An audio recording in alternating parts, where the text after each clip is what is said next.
Hello বন্ধুরা, আমি আবার চলে এসেছি দুপুরের খাবার নিয়ে। আর দুপুরের খাবারে রয়েছে গরম গরম ভাত। একবারে ধোয়া উঠছে ভাত থেকে, তোমরা দেখতে পাচ্ছ। ভাত আছে গরম গরম, তার সাথে আছে মায়ের স্পেশাল করে বানানো ধনেপাতা বাটা, আর আছে কুমড়োর ফুলের বড়া,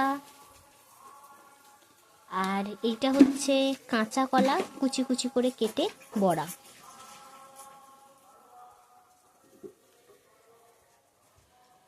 উচ্ছে আলু ভাজা,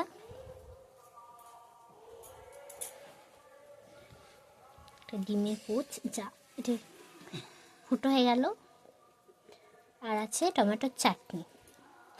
আজ একটু সিম্পল করেই রান্নাটা করা হয়েছে। তোমরা কেমন হয়েছে বলতে ভুলো না জানো।